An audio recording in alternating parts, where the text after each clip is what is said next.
तो फिर ट्रिगोनोमेट्री से स्टार्ट करते हैं हम लोग, ध्यान से देखिएगा। ट्रिगोनोमेट्री है क्या बाबू? पहले हम बात करते हैं ट्रिगोनोमेट्री होता क्या है।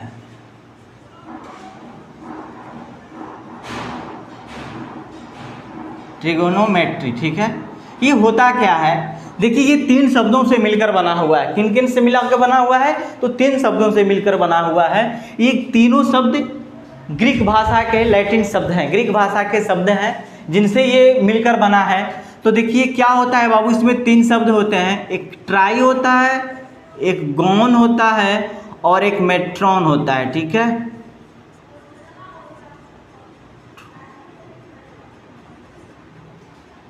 देखिए ट्राई का हिंदी अर्थ होता है 3, गॉन का अर्थ होता है साइड और मेट्रॉन का अर्थ होता है मेजर।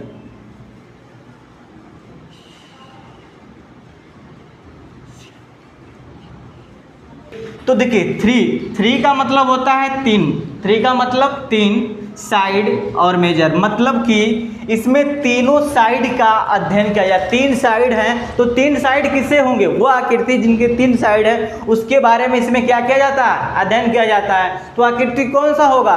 ट्रायंगल ही होगा ना। 3 साइड किस में हो सकता है? ट्रायंगल के अलावा तो कोई दूसरी साइड आकृति बनेगी नहीं। तो ट्रायंगल के तीनों साइडों के बारे में और तीनों एंगलों के बारे में जो अध्ययन किया जाता है वही हमारा ट्रिगोनोमेट्री कहलाता है। बात समझ में आया? ये तीनों के तीनों ग्रीक वर्ड हैं। ये तीनों क्या हैं? हमारे ग्रीक वर्ड हैं। क्या हैं बाबू? तो ये ग्रीक वर्ड हैं।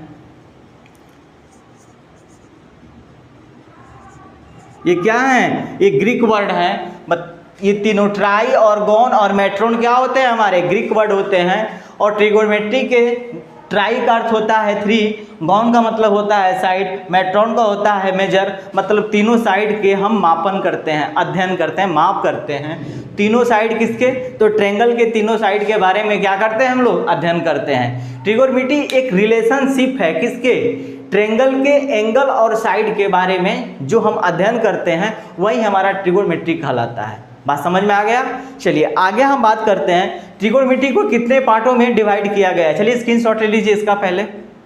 चलिए गया है ट्रिगोनोमेट्री को कितने पार्ट में बांटा गया है बाबू? तो 2 पार्ट में बांटा गया है। ध्यान से देखिएगा। पहला पार्ट होता है बाबू ट्रायंगल। क्या होता है? ट्रायंगल। ट्रायंगल। और दूसरा पार्ट होता है ज्योमेट्री।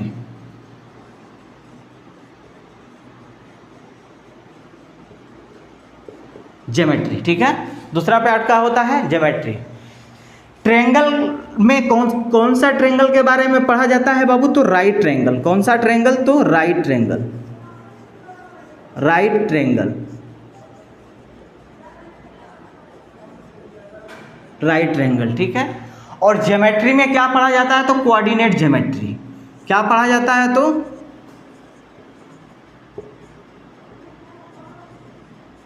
Coordinate geometry.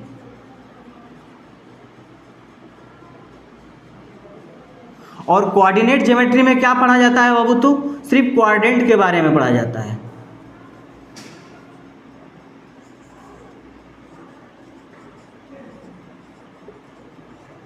मतलब कि चतुर्थांश के बारे में सिर्फ पढ़ा जाता है।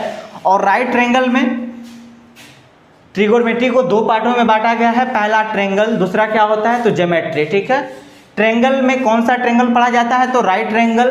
और ज्योमेट्री में कौन सी ज्योमेट्री पढ़ा जाता है? तो कोऑर्डिनेट ज्योमेट्री, ठीक। और कोऑर्डिनेट ज्योमेट्री में क्या पढ़ते हैं? तो कोऑर्डिनेट के बारे में, मतलब कि चतुर्थांश के बारे में हम लोग पढ़ते हैं, ठीक। और ट्रायंगल में किसके बारे में पढ़ते हैं? तो राइट ट्रायंगल के बारे में पढ़ते हैं। चलिए इसका स्क्रीनशॉट लीजिए पहले आप लोग।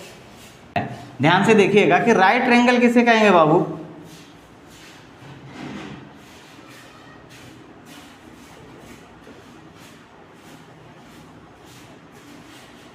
देखिए राइट ट्रायंगल क्या है? देखिए राइट ट्रायंगल का हिंदी होता है समकोण त्रिभुज, ठीक है। समकोण त्रिभुज किसे कहेंगे बाबू? कि वैसा त्रिभुज जिसका कोई एक कोण क्या हो जाए? 90 डिग्री का हो जाए तो वह त्रिभुज क्या कहलाएगा? हमारा समकोण त्रिभुज कहलाएगा। क्या कहलाएगा? समकोण त्रिभुज कहलाएगा। या डेफिनेशन आप ये भी कह सकते हैं कि वैसा त्रिभुज जिसका किसी 2 कोणों का योग क्या हो जाए? 90 डिग्री हो जाए तो वह त्रिभुज क्या कहलाएगा? हमारा समकोण त्रिभुज कहलाएगा। जैसे हम बात करते हैं बाबू राइट ट्रायंगल में, कि ये हमारा क्या हुआ, राइट ट्रायंगल हुआ। ठीक, ये वाला क्या हुआ, हमारा राइट ट्रायंगल है, और जिसमें हम बोलें कि एक कोण क्या होना चाहिए, 90 डिग्री। अगर ये ए है, ये बी है और ये सी है, अगर बाबू कोण बी बराबर कितना दिया गया है, अगर 90 डिग्री दिया गया है, तो कन्फर्म है बाबू कि कोण ए और कोण सी का मान भी क्या होना चाहिए, कोण ए प्लस कोण सी बराबर भी क्या होना चाहिए, 90 ही होगा। तो इसके दो डिफिनेशन होंगे कि वैसा त्रिभुज जिसका कोई एक कोण क्या हो जाए, 90 डिग्री का हो जाए, तो हमारा क्या कहलाएगा, समकोण त्रिभुज कहलाएगा, या वैसा त्रिभुज जिसके दो कोणों का योग क्या हो जाए, 90 हो जाए, तो तीसरा तो अपने आप ही 90 हो जाएगा बाबू। तो आप बताओ, अगर हम त्रिभुज पढ़ रहे हैं तो इसके तीनों कोणों का योग कितना होना चाहिए, तो कोण ए प्लस कोण बी प्लस कोण सी बराबर कितना होगा बाबू, तो 180 डिग्री होगा। आप इसे भी नोट कर लीजिएगा। ठीक, चलिए अब हम बात करते हैं। तो इसने समकोण त्रिभुज में पाइथागोरस ने अपना एक कंसेप्ट दिया था, अपना एक प्रमेय दिया था। पाइथागोरस से पहले भी इस प्रमेय को पाइथागोरस के प्रमेय से नाम से जाना जाता है। उनसे पहले इस प्रमेय को बोधायन प्रमेय, भारतीय गणितज्ञ थे, उन्होंने दिया था। ठीक है, तो सबसे पहले पाइथागोरस प्रमेय का दूसरा नाम क्या होता है, तो बोधायन प्रमेय होता है, जो कि पाइथागोरस से पहले भारतीय गणितज्ञ बोधायन ने दिया था, इसलिए उनके नाम से इस प्रमेय का नाम बोधायन प्रमेय है। और उनके बाद पाइथागोरस ने इस प्रमेय को दिया था, इसलिए इस प्रमेय का नाम हम लोग क्या बोलते हैं, पाइथागोरस प्रमेय कहते हैं। ठीक है, आपसे कभी कभी सवाल में ये पूछ देता है कि पाइथागोरस का दूसरा नाम क्या होता है, तो बोधायन प्रमेय। बोधायन प्रमेय का दूसरा नाम क्या है, तो पाइथागोरस प्रमेय। ठीक है, दोनों सेम है। तो बात करते हैं बाबू, पाइथागोरस ने अपना एक थ्योरम दिया था कि राइट ट्रायंगल में ये वाली जो साइड होती है बाबू, ये परपेंडिकुलर होती है, मतलब कि ये लंब होता है, जिसको कि हम P से डिनोट करते हैं। ठीक है, और ये वाली हमारी साइड क्या होती है बाबू, बेस होता है, जिसको कि स्मॉल b से डिनोट करते हैं, मतलब आधार होता है। क्या होता है, ये आधार होता है। ठीक, और ये वाली जो साइड होती है बाबू, ये हमारा क्या होता है, कर्ण होता है, जिसको हाइपोटेनस इंग्लिश में बोला जाता है, जिसको H से डिनोट करते हैं। ठीक, ये बात आप याद रखिएगा।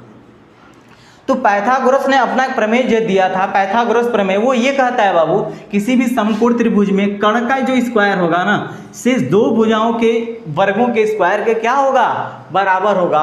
तो बताओ शेष दो भुजा कौन सी बची बाबू, लंब बचा और आधार बचा। जब मैंने कर्ण का स्क्वायर ले लिया, तो पाइथागोरस ने अपना प्रमेय जो दिया था बाबू, वो ये था कि h का जो स्क्वायर होगा वो p के स्क्वायर प्लस बी के स्क्वायर के क्या होगा, बराबर होगा।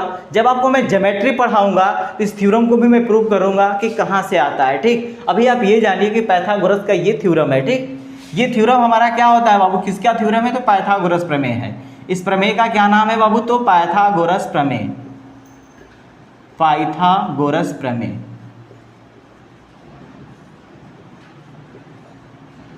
प्रमेय, ठीक है, इन्होंने अपना थ्योरम दिया था। आप बताओ, जब आपको h बराबर इतना मिल गया, तो आप बताओ, सिर्फ आपसे ये पूछा जाए कि आप सिर्फ h बराबर क्या लिखेंगे। ये तो h बराबर था ना, h स्क्वायर बराबर, आपसे कहें कि h बराबर सिर्फ क्या होगा बाबू, जब स्क्वायर हटता है, तो आपने घातांक एंड करणी पढ़ा होगा, उसमें बताया होगा, जब स्क्वायर हटेगा तो राइट साइड वाले नंबर पे क्या होगा, रूट हो जाएगा। तो ये कितना आ जाएगा बाबू, p का स्क्वायर प्लस b का स्क्वायर, ये रूट में हो जाएगा। ये सब सारी बातें आपको पढ़ना है। बस आपको इसमें से अगर P दिया रहे, B दिया है, तो H आप फाइंड कर सकते हैं। यदि आपको P दे दे, H दे दे, तो B फाइंड कर सकते हैं। मतलब ये तीन साइड हैं, तीन हमारे क्या है, वेरिएबल हैं, जिसमें से किसी दो का मान अगर दिया गया है, तो तीसरे का मान आप क्या कर सकते हैं, फाइंड कर सकते हैं। ठीक, चलिए, जैसे आपसे हम ये कह दें बाबू कि मुझे ये बताओ कि साइन, मतलब कि P बराबर दिया गया है 4, ठीक है, और h बराबर दिया गया है 5। आपसे पूछ रहा है कि b का मान क्या होगा, b का मान आपसे पूछ रहा है कि क्या होगा। तो डायरेक्टली आप इस प्रमेय पे रखेंगे, h स्क्वायर बराबर p square plus b square. तो आप बताइए बाबू, जब रखेंगे इस पे, तो h स्क्वायर का मान कितना दिया है, 5 दिया है, तो 5 का स्क्वायर कर दीजिए। ठीक, बराबर p का मान कितना दिया है बाबू, 4, तो 4 का स्क्वायर कर दीजिए। लेकिन b का मान नहीं दिया है, तो b का स्क्वायर छोड़ दीजिए। 5 का स्क्वायर 25, 4 का स्क्वायर 16, प्लस कितना होगा बाबू, b स्क्वायर। ठीक, आप बताओ, 25 16 इधर आके घट जाएगा, तो 25 माइनस 16 बराबर क्या होगा बाबू, तो बी स्क्वायर होगा। तो आप बताओ 25 में से 16 घटाओगे तो कितना बचेगा, 9 बचेगा। ये बी स्क्वायर 9 किसका होता है, 9 अगर रूट में जाएगा बाबू, जब स्क्वायर हटेगा तो इधर रूट चढ़ेगा ना। तो आप बता दो कि b का मान क्या निकल कर आएगा, तो b बराबर 3 आ जाएगा। क्या आ जाएगा, 3 आ जाएगा। तो आप ऐसे क्या करेंगे, मान दिया रहेगा तो मान आप निकाल सकते हैं। चलिए ठीक है, आज की क्लास को यहीं तक रखते हैं, इसे आप नोट कर लीजिए।